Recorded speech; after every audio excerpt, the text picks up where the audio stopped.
Simon Pegg, everybody, Simon Pegg.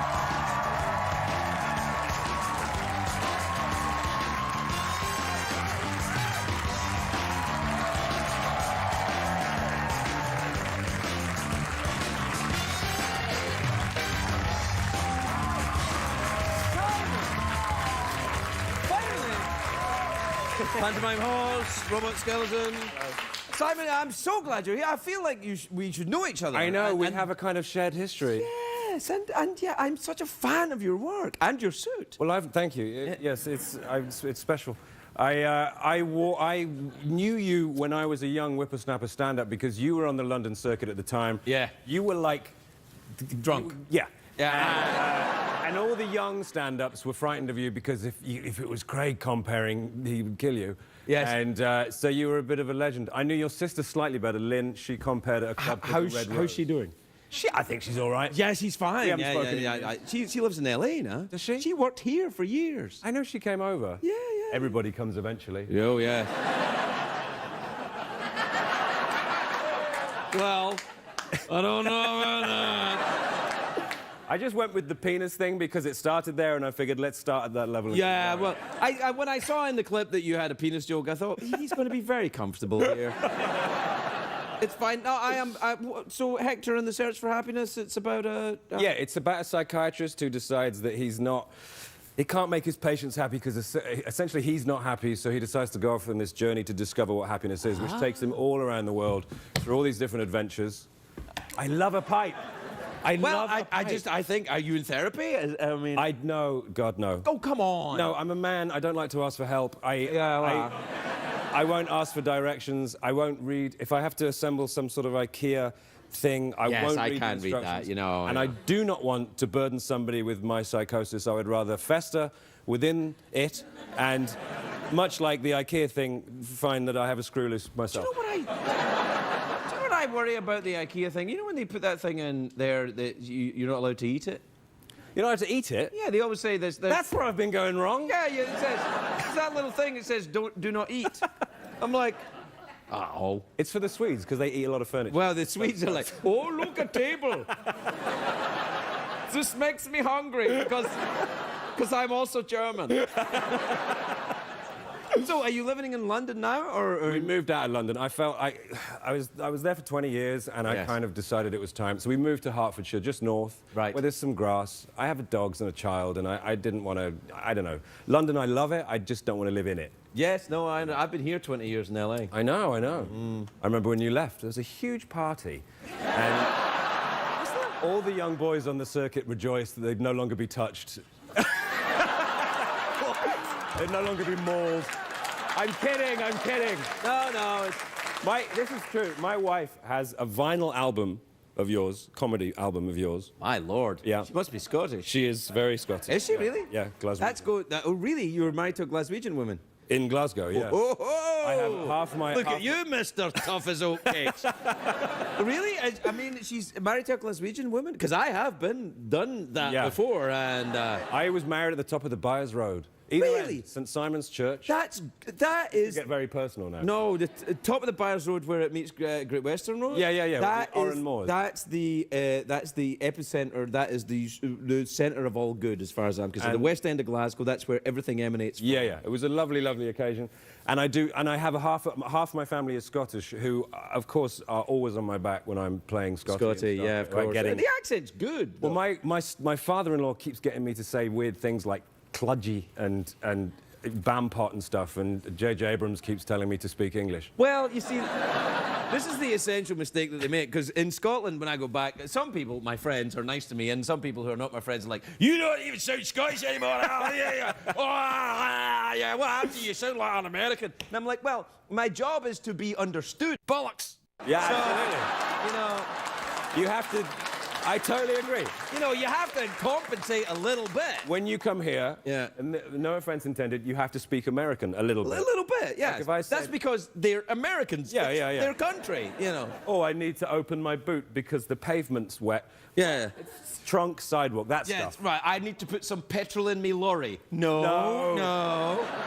These guys must be needing subtitles, right? Right, exactly. You have to put gas in your truck. Thank you. All right. Do you have a truck yet? No, I have a Then lorry. you're not an American. Would you ever think about spending a little time over here? I love it here. I try.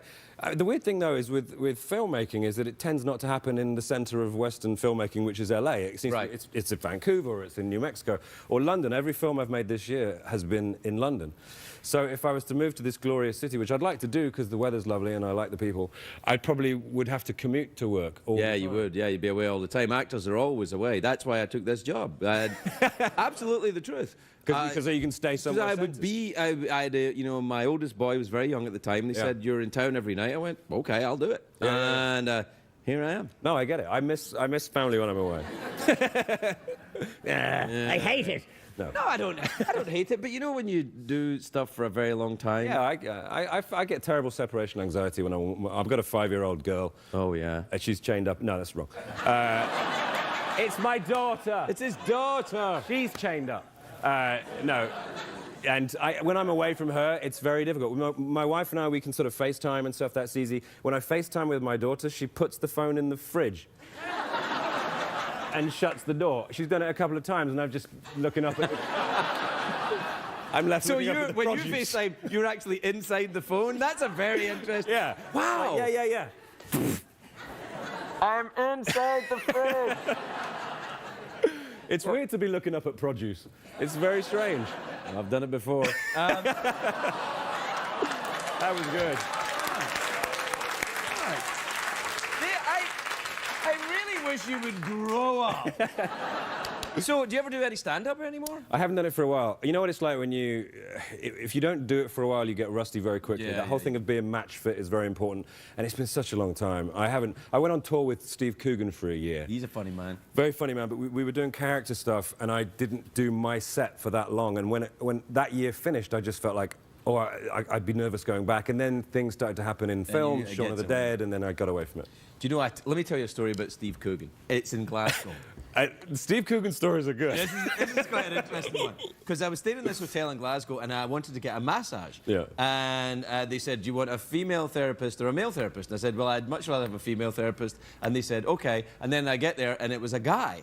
And I was like, all right. Because you don't want to go, "Oh, excuse me," you know. So I went, all right. And so the guy, he was an angry little Scottish sports he's like, "Steve Coogan was in here before you. Oh, aye." And I was like, "Oh, yeah." And he said, "Yeah, he wanted a female therapist." And then he saw me and he said, "No, thanks." And he left.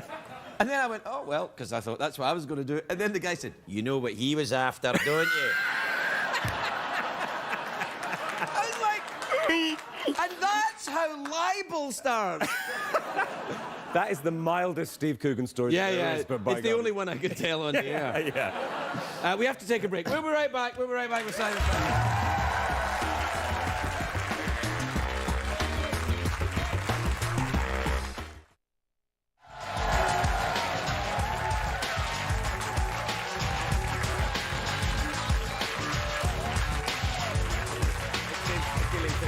It's like me with the booze, or you with the good behaviour. Welcome back, everybody. I'm talking to Simon Pegg. He just bought a house, apparently. Yeah, have you really? No, recently, when we moved out of London. Oh, yeah. Well, you get the kids and the dog. The dog, covered it, yep. Yeah, you only have one child, but you probably, you know, hire other children I to father play. other children around the world, sure. Yeah. Don't say that on TV. No, I haven't really. No. It's a very nice suit. Thank you. It's shiny. It is shiny. I want it to shine tonight. You came to the wrong show, man. No, it's nice. And then brown shoes with daring. You know what? I thought, do it. Just be silly. Mix it up. Don't be, you know, this is LA. It's a crazy town. Wait. First of all, no, it isn't. It's hard to... I've lived here 20 years. I don't really know where it is. I keep looking for the centre of town. When I first started coming here, I found it very, very difficult because I wasn't sure. Like London, even New York, you can walk everywhere. Right. Here, I'd step out onto the road and it would just be like tumbleweeds and crack people. Yeah. I would be like, where? I've stayed in that hotel. I'd be like, where's the corner shop where I can buy a pint of milk? Oh, you can get stuff in the corner here, but it ain't milk. Yeah. Yeah, no, it's a funny place. But I mean, California is beautiful. Yeah, it's gorgeous. Yeah. Once you get it, once you get into the rhythm of it and you understand it, it's a fantastic town. And I really, really enjoy coming here. But I'm not like I'm off the drink too. I don't party, so it's not like I enjoy that side of LA at all. Well, there's plenty of LA off the drink now as well. Yeah. All these people that were causing trouble here in the 70s and 80s and 90s, they're still here. They're just quietly shuffling from one church basement to the next. Yeah. But that's it. We're out of time. No! I know. This was so much fun. Really? We were going to talk about drumming, because you were a drummer. Oh, you were a drummer too, yes. Yeah. Why did we do that? What? Because, you know what I have a theory about drummers is they're essentially very, very outgoing people who hate being at the back. I mean, you like Keith Moon, Ringo Starr, very big personalities. Right. Who eventually will migrate forward like we have done. We've come from behind the kit to be going, yeah, it's me! Yeah. Which is what we secretly wanted all along. I think that might be true. When I was in a band, the singer was Peter Capaldi. Who's, Doctor Who? Who's The Doctor. The Doctor. Yes. Yeah. And... great choice. Knock it off. 10 points off Gryffindor. And and Peter used to get all the attention from girls. Yeah. Yeah, it's big. Well, the front man. There's a lot of bitterness when you're a drummer. I'm still bitter. Are you? Yeah. Me too. I think if you're not bitter, you're not really participating. I'll go with that. Well, Simon Pegg, everybody.